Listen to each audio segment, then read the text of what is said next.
po ang lahat.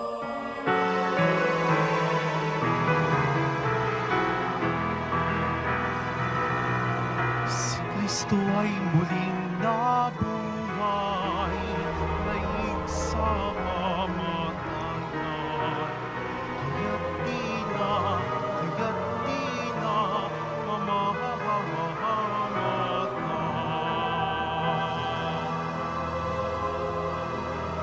Sa ngalan ng Ama at ng Anak at ng Espiritu Santo, Amen.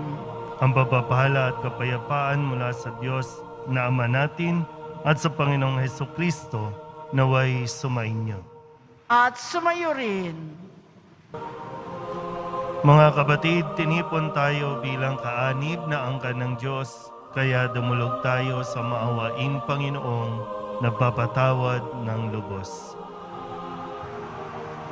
Sinugong tagapagpagaling sa mga nagsisisi, Panginoon, kaawaan mo kami. Panginoon, kaawaan mo kami. Dumating na tagapag-anyayang mga makasalanan ay magsisi, Kristo, kaawaan mo kami. Kristo, kaawaan mo kami. Nakaluklok ka sa kanan ng Diyos Ama para ipamagitan kami. Panginoon, kaawaan mo kami. Panginoon, kaawaan mo kami. Kaawaan tayo na makapangyarihang Diyos, patawarin tayo sa ating mga kasalanan at patnubayan tayo sa buhay na walang hanggan. Amen. Manalangin tayo. Ama naming makapangyarihan, buong puso mong ipinagkaloob sa iyong mga matapat na lingkod ang kadakilaang maging banal na iyong ikinalulugot. Ipagkaloob mong mapag-alab kami ng ningas ng iyong Espiritu Santo na siyang pumupuspos sa kalooban ni San Felipe Neri sa pamamagitan ni Jesucristo kasama ng Espiritu Santo magpasawalang hanggan. Amen. Magsiupo ang lahat. Pagbasa mula sa mga gawa ng mga apostol. Noong mga araw na yun, umalis si Pablo sa Atenas at nagtungo sa Corinto. Natagpuan niya roon si Aquila, isang Hudyong taga-Ponto. Kararating pa lamang nito mula sa Italia, kasama ang kanyang asawang si Priscilla. Umalis sila roon sapagkat pinalayas ni Claudio ang lahat ng Hudyo sa Roma. Nakipagkita sa kanila si Pablo at doon na nakitira sapagkat sila'y manggagawa ng tolda tulad niya. At siya'y tumulong sa kanila. Tuwing araw ng pamamahinga, nakikipagpaliwanagan siya sa sinagoga at sinikap niyang mahikayat sa pananampalataya ang lahat, maging Hudyo o Griego. Nang dumating sina Silas at Timoteo mula sa Macedonia, iniukol na ni Pablo ang buo niyang panahon sa pangangaral at pagpapatotoo sa mga Hudyo na si Jesus ang Kristo. Nang siya'y salungatin nila at laitin, pinagpag niya ang alikabok sa kanyang damit bilang babalas sa kanila. Sinabi niya, kasalanan na ninyo kung kayo'y mapahamak. Hindi ko nasagutin iyon. Mula ngayon tutungo ako sa mga hentil. Kaya't umalis siya roon at tumira sa bahay ng isang nagngangalang Tisyo Justo, isang taong may takot sa Diyos. Karatig na sinagoga ang kanyang bahay. Si Crispo na tagapamahala ng sinagoga at ang kanyang sambahayan ay sumampalataya sa Panginoon. Sumampalataya rin naman at nagpabinyag ang marami sa mga taga-Korintong nakikinig kay Pablo. Ang salita ng Diyos. Salamat sa Diyos. Panginoon nagliligtas sa tanang bansay na hayag. Panginoong nagliligtas sa tanang bansay na hayag. Umawit ng bagong awit at sa poon ay ialay. Pagkat yaong ginawa niya ay kahangahangang tunay. Sa sariling lakas niya at taglay na kabanalan, walang hirap na natamo, yaong hangad na tagumpay. Panginoong nagliligtas, sa tanang bansa inahayag. Ang tagumpay na ito'y siya na rin ang naghayag. Sa harap ng mga bansay, nahayag ang pagliligtas. Ang pangako sa Israel, lubos niyang tinutupad. Panginoong nagliligtas, sa tanang bansay nahayag. Tapat siya sa kanila at ang pag-ibig ay wagas. Ang tagumpay ng ating Diyos kahit saan ay namalas. Magkaingay na may galak, yaong lahat sa daigdig. Ang poon ay buong galak, na purihin sa pag-awit. Panginoong nagliligtas, sa tanang bansay nahayag. Magsitayo na po ang lahat.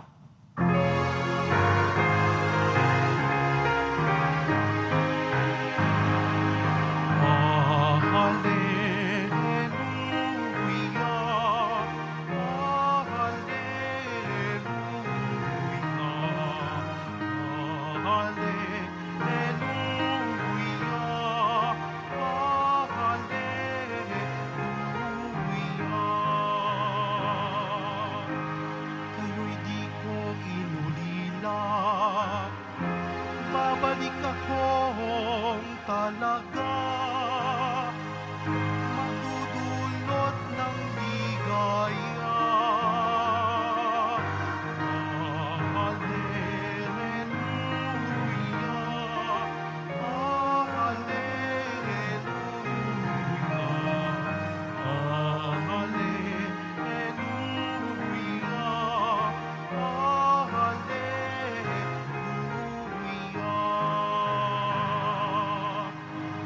Sumainyo ang Panginoon. At sumayo rin. Ang mabuting balita ng Panginoon ayon kay San Juan. Papuri sa iyo, Panginoon. Noong panahong iyon, sinabi ni Jesus sa kanyang mga alagad, "Kaunting panahon na lamang at hindi na ninyo ako makikita.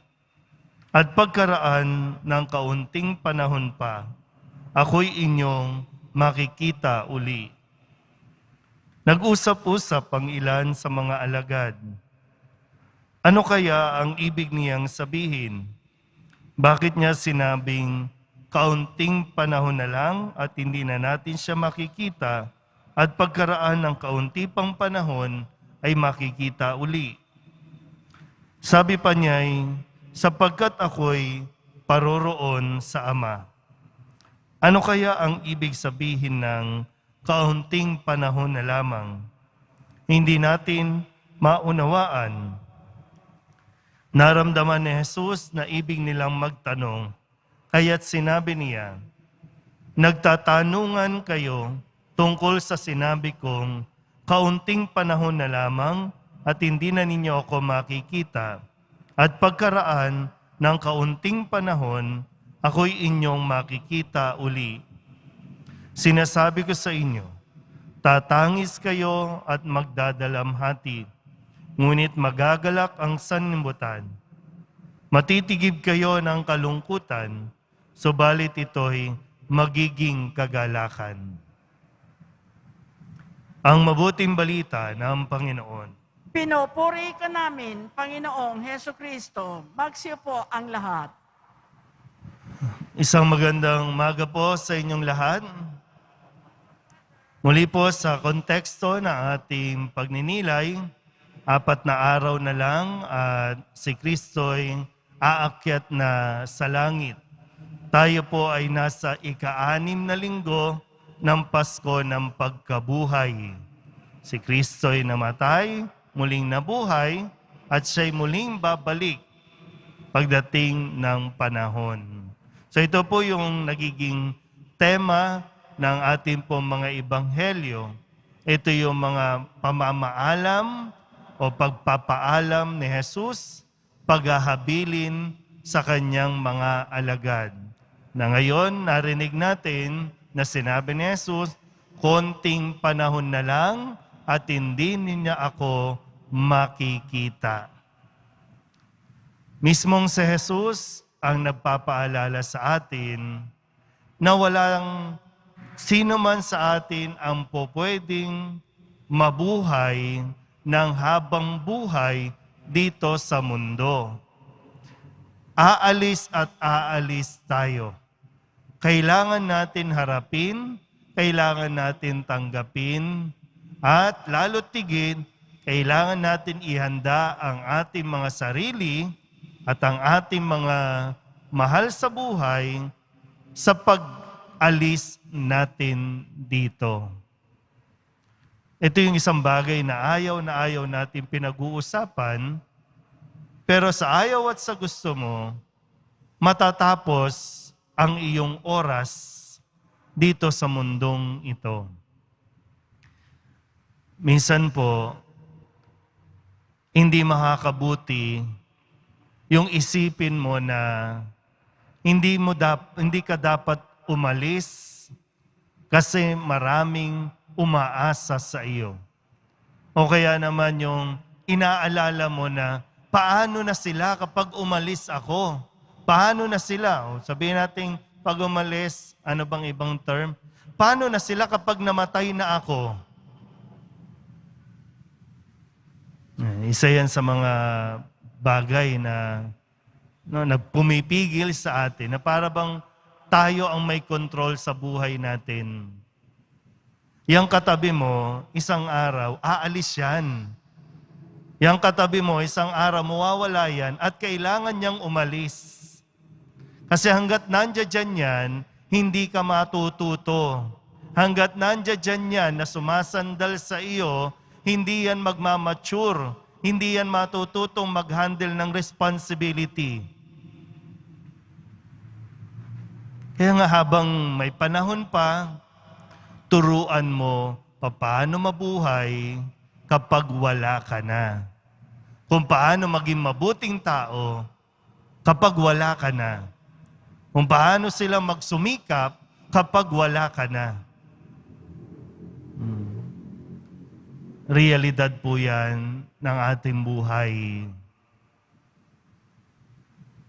Sa pinagdaanan natin, hindi natin napigilan at sadyang hindi mo mapipigilan ang pag-alis ng tao sa mundong ito. Kapag ginusto na ng Diyos na bumalik ka na sa Kanya, aalis ka na. Maliban na lang talaga kung ayaw mong pumunta sa Diyos. Saan ka pupunta? Nawa po, sa pagkakataong ito ay mas mapagnilayan din natin. Yung ating mga panalangin, bahagi ba niyan ay yung sa iyong pag-alis, may natutunan ba at may naituro ka ba sa iyong mga iiwan para magpatuloy ng kanilang misyon? Bawat isa sa atin may purpose. Bawat isa sa atin ay mayroong dapat na gawin para sa ikararangal ng Poong Jesus Nazareno. Amen.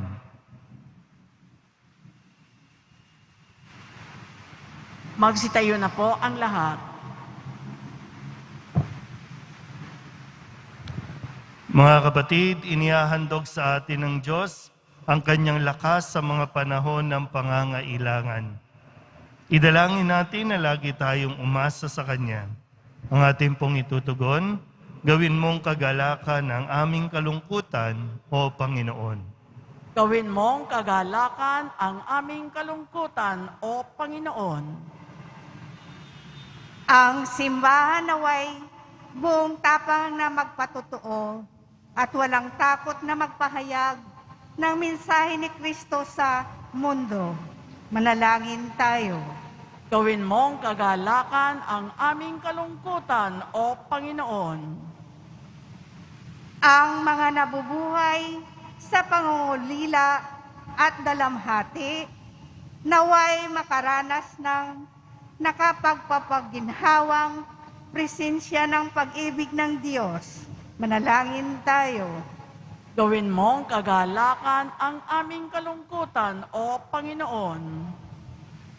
Ang mga nalulungkot o namimighati, naway makaunawa sa tunay na kalagahan ng kanilang buhay. Manalangin tayo. Gawin mong kagalakan ang aming kalungkutan, O Panginoon. Sa kanilang kahinaan, naway matuklasan ng mga may sakit at may kapansanan ang lakas ni Kristong muling nabuhay. Manalangin tayo. Gawin mong kagalakan ang aming kalungkutan, O Panginoon. Ang mga yumao ng tapat sa Panginoon, naway makatagpo ang manunubos na nagpakasakit para sa kanila. Manalangin tayo. Gawin mong kagalakan ang aming kalungkutan, O Panginoon. Idulog din natin sa Panginoon ang ating mga personal na kahilingan at mga panalangin para sa ating mga pamilya. Ganon din ang lahat ng mga misang pasasalamat, espesyal na intensyon at mga kaluluwa na inihiling na ipagdasal sa misang ito.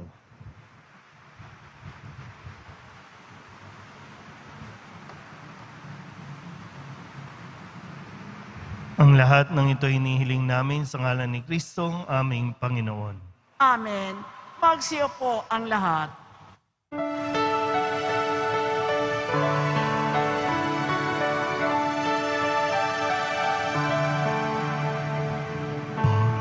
Panginoon, narito ang alay sa iyo.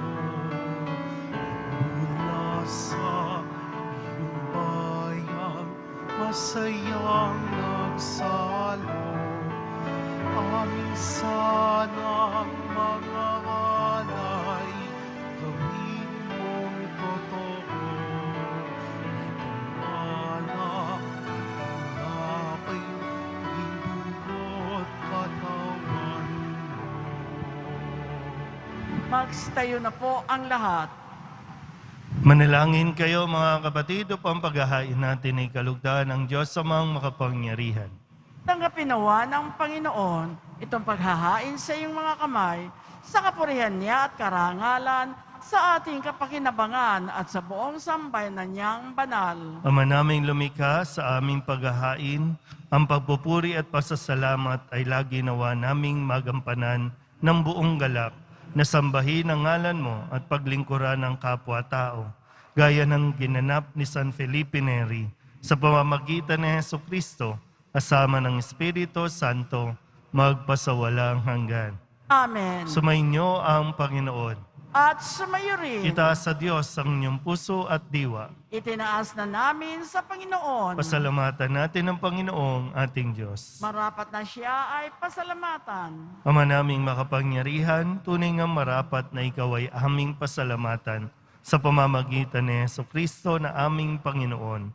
Ngayong si San Felipe Neri ay pinararangalan sa pamumuhay niyang totoong uliran at pagiging maaasahan sa panunungkulan. Kaya't si Jesucristo na maaasahan sa katapatan ay inihayag sa pangangasiwa sa sambayanan. Ang malasakit ng mga ulirang tagapangasiwa noon ay napapatuloy magpahanggang ngayon sa mga panalangin kanilang iniuukol, kaysa ng sambayanan mong dito'y nagtitipon. Kaya kaysa ng mga anghel ang sisiawit ng papuri sa iyo, nang walang humpay sa kalangitan, kami nagbubunyi sa iyong kadakilaan.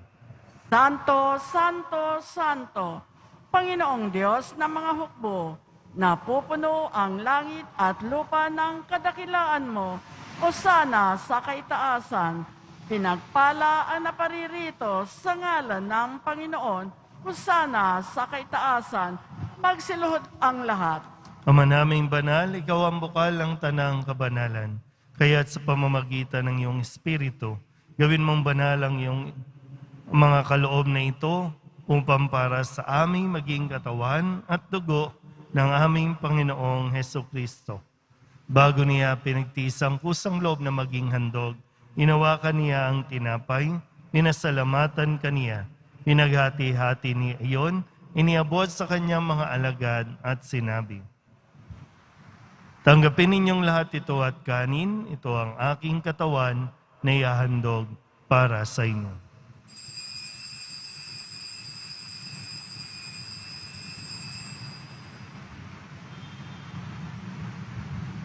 Gayun din naman ang matapos ang hapunan, hinawakan niya ang kalis, muli kaniyang pinasalamatan.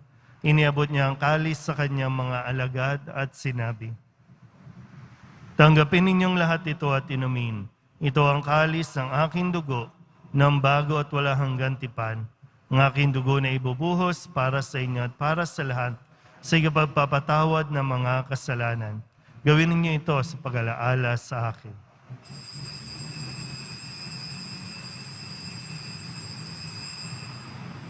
Magsitayo na po ang lahat. Ipagbunyi natin ang misteryo ng pananampalataya. Si Kristo'y namatay, si Kristo'y nabuhay, si Kristo'y babalik sa wakas ng panahon. Ama, ginagawa namin ngayon ang pag-alaala sa pagkamatay at muling pagkabuhay ng iyong anak. Kaya tiniaalay namin sa iyo ang tinapay na nagbibigay buhay at ang kalis na nagkakaloob ng kaligtasan. Kami nagpapasalamat dahil kami iyong minarapat na tumayo sa harap mo para maglingkod sa iyo. Sinasama namin kami magsasalo-salo sa katawan at dugo ni Kristo ay mabuklod sa pagkakaisa sa pamamagitan ng Espiritu Santo. Ama, halingapin mo ang iyong simbahang laganap sa buong daigdig.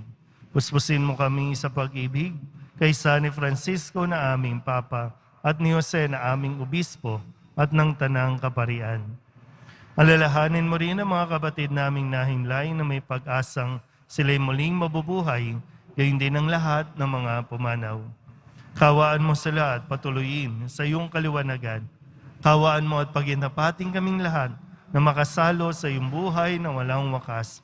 Kaysa ng mahal na Birhen Maria na Ina ng Diyos, ng kabiyak ng puso niyang sa San Jose, kaysa ng mga apostol at ng lahat ng mga banal na namuhay dito sa daigdig ng kalugod-lugod sa iyo, may pagdiwang nawa namin ng papupuri sa ikararangal mo sa pamamagitan ng iyong anak na aming Panginoong Heso Kristo.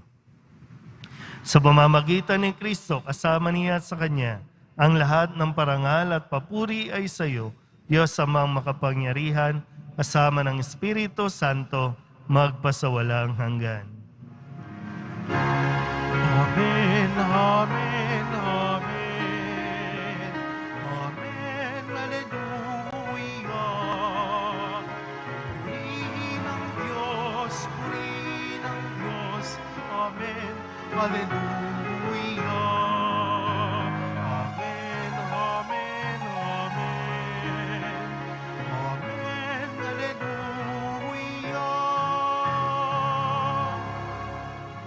Buong kababaang loob tayong tumawag sa ating Panginoon ng Ama namin. Ama namin, Sumasalangit ka, sambahin ang ngalan mo, mapasa amin ang kaharian mo, sundin ang loob mo dito sa lupa para nang sa langit.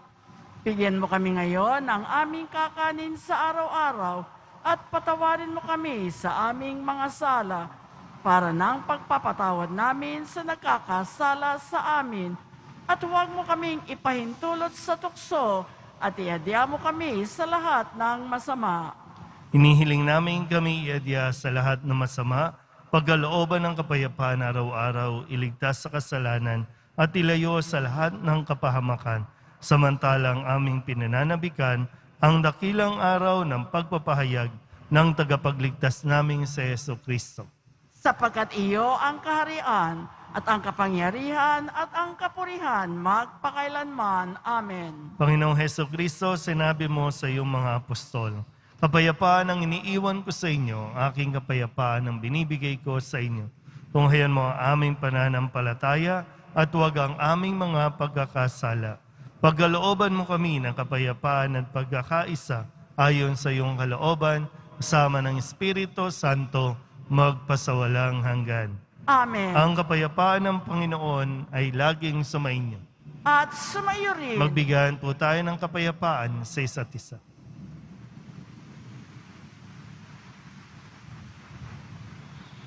Kordero ng Diyos na nag-aalis ng mga kasalanan ng sanlibutan, maawa ka sa amin. Kordero ng Diyos na nag-aalis ng mga kasalanan ng sanlibutan, maawa ka sa amin. Kordero ng Diyos na nag-aalis ng mga kasalanan ng sanlibutan, ipagkaloob mo sa amin ang kapayapaan. Magsilhod po ang lahat. Ito ang kordero ng Diyos. Ito ang nag-aalis ng kasalanan ng sanlibutan. Mapalad ang mga inaanyayahan sa kanyang piging. Panginoon, hindi ako karapat-dapat na magpatuloy sa iyo, ngunit sa isang salita mo lamang ay gagaling na ako. Katawan ni Kristo. Amen.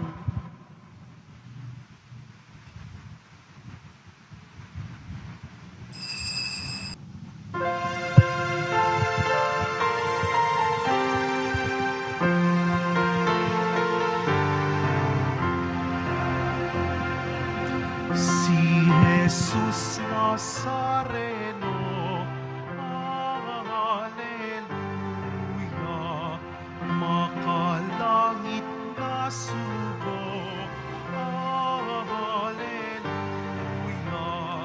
ay naglingkod na tunay, Alleluia, hanggang sa siya'y mamatay,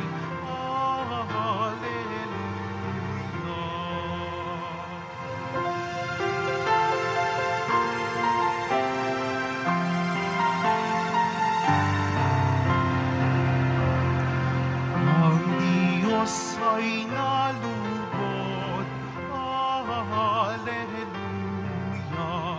sa kanyang abang lingkod, Alleluia, si Jesus Nazareno, Alleluia, Hari ng buong mundo, Alleluia.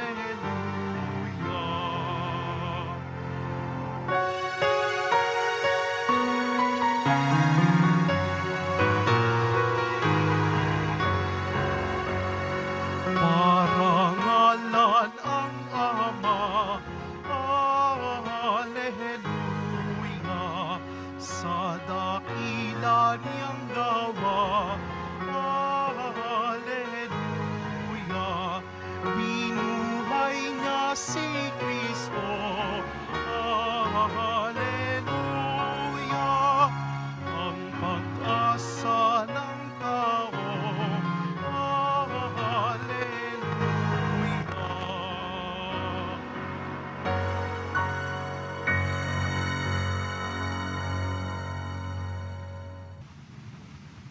Manalangin tayo.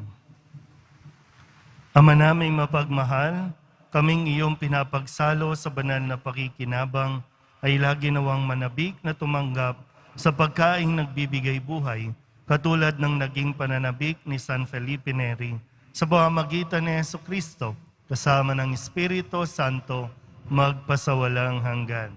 Amen. Sumainyo ang Panginoon. At sumayo rin. Manalangin tayo para sa pagbabasbas. Mahal na pong Jesus Nazareno, inihayag mo sa pamamagitan ng krus ang walang maliw na pag-ibig ng Diyos sa sangkatauhan. Pakinggan mo ang kahilingan ng iyong angkan na nagsusumamo sa iyo. Makamtanawa nila ang inyong katugunan at tanggapin ang kasagutan na may utang na loob na tinatanaw. Basbasan din po ninyo mga dala-dala nilang mga imahin at dasalan at lahat ng mga may karamdaman. Sa pamamagitan ng bendisyon na ito, naway maalala nila ang pangako nila noon sa binyag, na ikaw ay kanilang ibigin at paglilingkuran bilang Panginoon magpasawalang hanggan. Amen. At pagpalain kayo ng makapangyarihang Diyos, Ama at Anak at Espiritu Santo. Amen. Mayo kayong taglay ang pag-ibig at kapayapaan ng poong Jesus Nazareno. Salamat sa Diyos. Magandang araw po.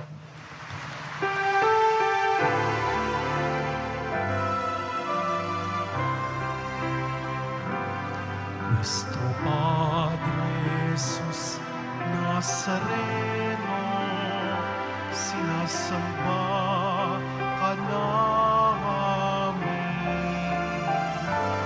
Inipintuho ka namin, aral mo ang aming buhay at kaligtasan.